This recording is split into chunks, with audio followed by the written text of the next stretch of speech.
और आपको सिर्फ संविधान की सुरक्षा के लिए लड़ना है। अभी तो संविधान की सुरक्षा के अगर लिए नहीं लड़ोगे तो फिर कुत्तों की तरह लड़ोगे सिर्फ एक रोटी के लिए। याद रखना इस बात को।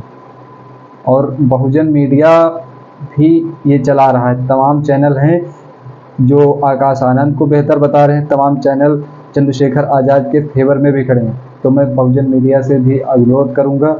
नमस्कार दोस्तों, पहले तो मेरा भीम आर्मी और बीएसपी के सारे समर्थकों से अनुरोध है कि वीडियो को पूरा जरूर देखें, क्योंकि ये सारा रायता आपका ही फैलाया हुआ है।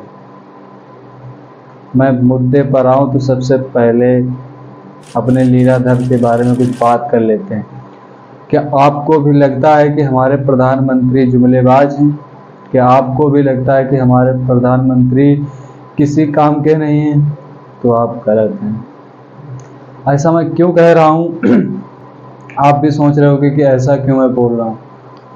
तो ऐसा मैं इसलिए बोल रहा हूँ कि आपने जिस लिए प्रधानमंत्री को वोट किया था, प्रधानमंत्री ने वो सारे काम किए।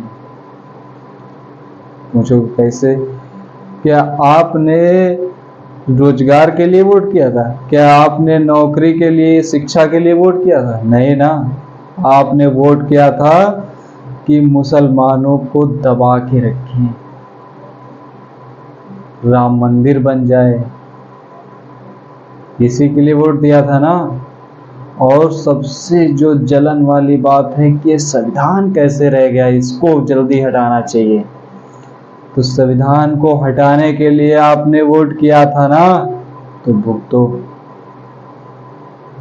और प्रधानमंत्री जी को मैं सैल्यूट करता हूँ कि प्रधानमंत्री के जितना सच्चा और वादे का पक्का कोई नेता भारतीय इतिहास में नहीं हुआ शायद। मैं इस बात को इसलिए कह रहा हूँ कि आपने जिन मुद्दों पे वोट किया था, प्रधानमंत्री जी ने भरसक कोशिश की है उनको पूरा करने की। आपने वोट किया था राम मंदिर के लिए, तो प्रधानमंत्री ने पूरी मेहनत लगा दी राम मंदिर को बनाने के लिए। उसके लिए प्रधानमंत्री को चाहे सुप्रीम कोर्ट के जज को ही क्यों ना खरीदना पड़ा हो, दबाव में लाना पड़ा। आपने वोट किया था मुसलमानों को दबाने के लिए, तो आज हर गली हर मोहल्ले में मुसलमानों को दबा के रखा गया है। कहीं भी कुछ होता है तुरंत बुलडोजर चल जाता है। खुश होते हैं ना आप? खुश होते हैं ना? आपकी ही सारी मांगे पूरी कर रहे हैं प्रधानमंत्री जी। सिर्फ एक डिमांड बची, वो है संविधान को बदलना। और जो आप भीम आर्मी और बीएसपी के समर्थक आपस में लड़ रहे हैं ना कि बहन जी बीजेपी की बी टीम है, चंद्रशेखर आज़ाद वोट कटुआ हैं, एजेंट हैं, तो तुम्हारा ही सबसे पहले कटेगा गला। तुम लोग लड़ते रहो आपस में, एक मुद्दे पे वोट मांगेंगे आपसे, वो संविधान बदलने की। यही मुद्दा बचा है 2024 में इनके पास, और इस मुद्दे पर भरपूर वोट पड़ेगा बीजेपी को कि संविधान को बदलना है। और आप 50 जगह पटोगे कि मेरी जाति, मेरा धर्म, मेरा मजहब को लेके, और वो एक जगह वोट करेंगे कि संविधान को बदलना है। अगर चाहते हो कि 2024 के बाद भी आपके संवैधानिक अधिकार जिंदा रहें, आपको रोजी रोटी रोजगार की जिम्मेदारी जो गारंटी देता है संविधान वो बरकरार रहे, तो आपको एक होके लड़ना होगा, बट के नहीं। अगर बट के लड़ोगे, एक दूसरे पे थूकते रहोगे, तो बहुत जल्द पीटे जाओगे और वहीं पुरानी मनवादी व्यवस्था में आ जाओगे, जब तुम्हें खाने के लिए खाना नहीं था, पहनने के लिए कपड़े नहीं थे। आज अच्छे अच्छे कपड़े पहन रहे हो ना, संविधान की बदौलत है। और इसको मिटते देख रहे हो अपने आपसी स्वार्थ के लिए। जितने भीम आर्मी और बीएसपी वाले हैं ना, तुम्हारे लिए खास कर कह रहा हूँ मैं, तुम लोग एक ऐसी कौम हो ना, अगर एक हो गए तो किसी के माँ के लाल में दम नहीं है कि भारतीय संविधान को बदल दे। अगर तुम लोग बट गए ना, तो संविधान को बदलते देर नहीं लगेगी, और 2024 का चुनाव सिर्फ इसी मुद्दे पे लड़ा जाएगा कि संविधान को बदलना है और एक तरफा वोट जाएगी। अगर अपने संविधान को बचाना चाहते हो तो एक मंच पर आओ, मिल के लड़ो और भारतीय संविधान की रक्षा करो। और 2024 दूर नहीं है और यही लास्ट चुनाव होगा जो आप लड़ पाएंगे। उसके बाद संवैधानिक अधिकार आपके ख़त्म कर दिए जाएंगे, वैसे भी ख़त्म ही कर दिया गया है। आपको शायद याद होगा कि 2023 15 अगस्त मनाया गया। आपको एक वीडियो बहुत वायरल हुआ था कि बाबा साहब की तस्वीर को गोबर के ढेर पे रख के जलाया गया।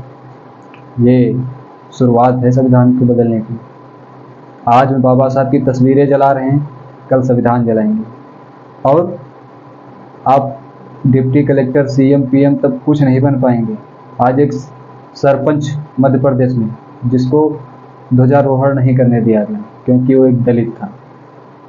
और प्रधानमंत्री जी के आर्थिक सलाहकार विवेक देवराय ने भी एक बाकायदा लिखित पोस्ट की है कि अब भारतीय संविधान को बदल देने की ज़रूरत है। तो इससे साफ होता है कि 2024 के बाद ये भारतीय संविधान इस भारत में लागू नहीं होगा अगर इस संविधान के रक्षक आपस में बटे रहेंगे। अगर संविधान को बचाना चाहते हैं तो आपको एक मंच पे आना पड़ेगा, चाहे अखिलेश यादव हो, मायावती हो या चंद्रशेखर आज़ाद हो। तमाम बहुजन नेताओं को एक मंच पे आके लड़ना होगा क्योंकि उधर सिर्फ एक मुद्दे पे वोट पड़ेगी, वो है संविधान बदलना। और आपको सिर्फ संविधान की सुरक्षा के लिए लड़ना है। अभी तो संविधान की सुरक्षा के अगर लिए नहीं लड़ोगे तो फिर कुत्तों की तरह लड़ोगे सिर्फ एक रोटी के लिए। याद रखना इस बात को।